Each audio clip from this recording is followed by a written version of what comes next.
walking along here in Gambit, kind of found that, and then I saw him walk down there, and we got an entire spine from a deer right there.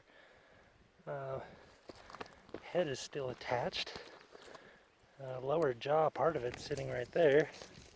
But yeah, not surprised that a dog found a damn animal up here, right? Yeah, I probably would have walked right over there and wouldn't have even noticed. Alright, come on, dude. I do have him on a lead. One of the rules with this particular hike, and it seems like most hikes here in Utah, is that if dogs are allowed, they're required to be on a leash. Now there are some trails that are dog friendly where a leash is not required. I think the one I did last time, I believe that one was leash not required. We did it so early in the morning and it's such a lightly trafficked trail that I wasn't so worried about him being on a lead for it. We've only ran into 2 people so far on this hike, and they both seem to be at least a little bit dog friendly. Got someone up ahead of me. Not sure if he's coming down or if he's heading up the trail. That's where we're heading to eventually. It'll curve around that way, kind of go up into that saddle, and then work its way up to the actual peak, which you can't see. And I heard there's a lot of false summits on this trail, so yay, that'll be fun. I love those so much. Fun part of hiking with a dog is sometimes he's just like, this snow looks nice and cool, I'm just gonna lay down in this for a little bit, so tough, you're gonna wait. You're gonna wait while I lay down in the snow. Right, Gambit? Right? Chewbacca? Chewbacca! You silly dog. So we're just gonna wait here for a little bit while he does his thing.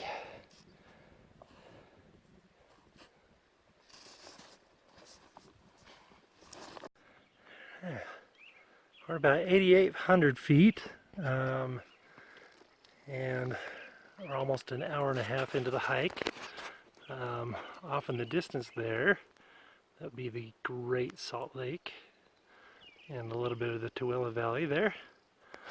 And the views from this side are pretty phenomenal too.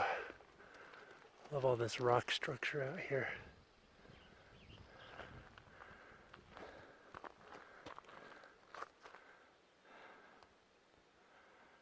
But just taking a quick break for him to catch his breath a little bit. Well, and me too. Not gonna lie about that one. Sit down for a little bit at about 9,400 feet. I'm losing my breath bad at this altitude, so it's taken a while. Probably took me almost a half hour to do the last 500 feet of climb because I keep getting out of breath so bad. That's what happens when you live in Kentucky. And before that, you spent 6 months living a couple hundred feet above sea level in Ireland. And then you come out here and you're at this really high altitude. It's kind of ridiculous. I think my walks I was doing in the morning were helping a lot, plus the little bit of hiking I was doing where I was actually able to get up in the mountains. But that's kicking my ass. But I'm gonna push on. No point in getting this close and not finishing it. I'm only 2,000 feet away from the summit. Yeah, see what happens. 9,600 feet and about a mile left to go. and about 1,400-ish feet or so, something like that. So I'm having to use the GPS a little bit to find the trail. I'm on it at the moment. Back through that way you can see snow, and so I just had to kind of trudge through snow with the GPS open and make sure I made the turn where I needed to, and I climbed up to where I'm at now. And now we're getting back into snow again.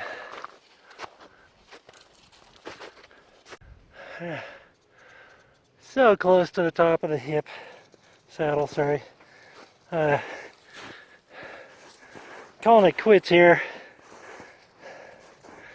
Trying to follow the trail and navigate around as much as I can, but the trail goes off that way. I'm sinking up to my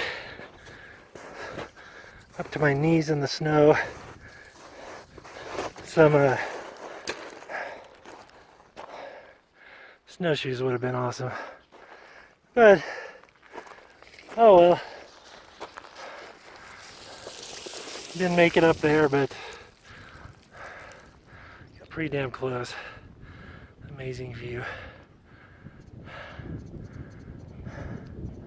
You can see the trail down that way.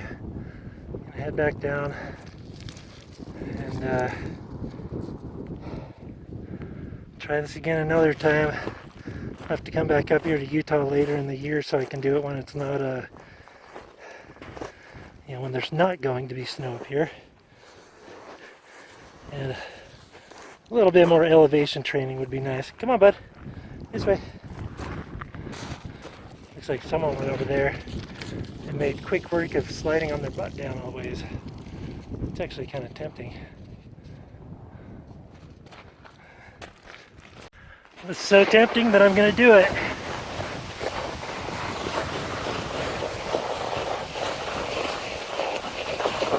And make sure you really use your feet as brakes when you do this. Don't want to get going too quick, because bad things happen when you do that. That was a quick way to drop 100 feet or so. What are you doing, Gambit? It's not time to lay down. It's not lay down time. Come on, buddy.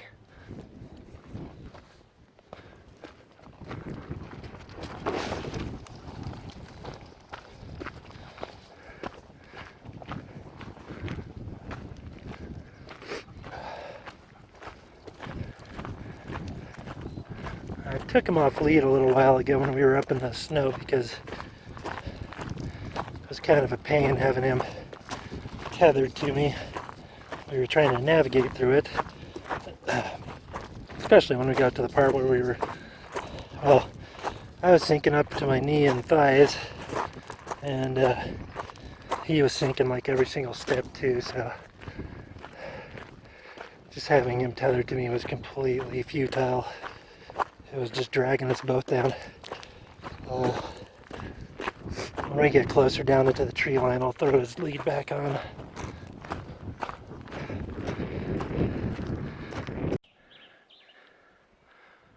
Yeah, just taking a quick breaker at right about 8,000 feet. Working our way down. I don't know, 800 feet or so to go down still.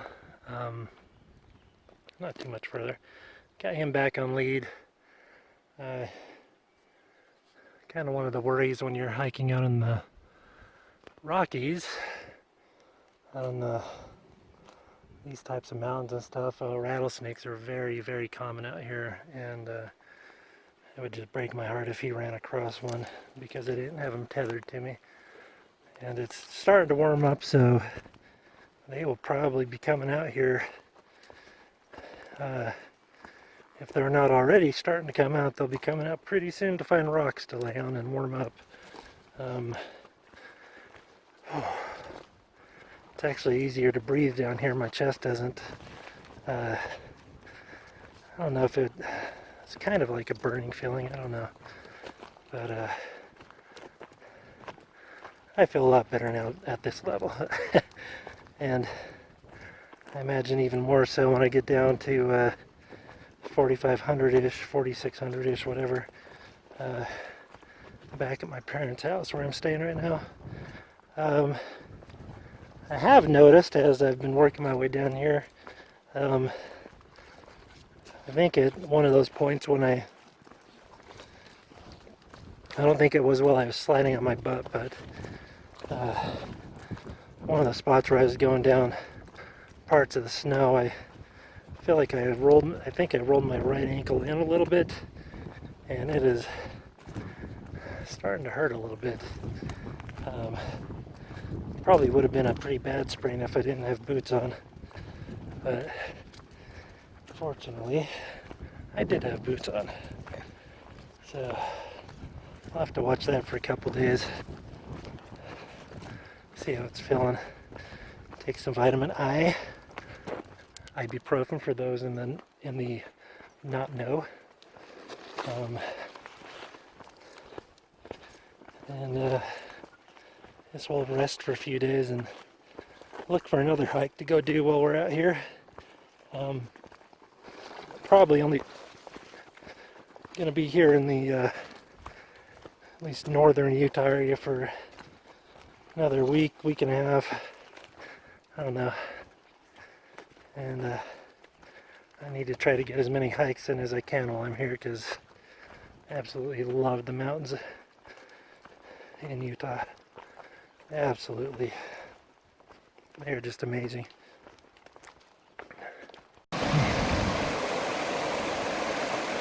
He knows what he's doing. When you're hot and thirsty at the same time, just lay down in the creek and drink. And then come over here and shake on me, huh? Right, Gambit?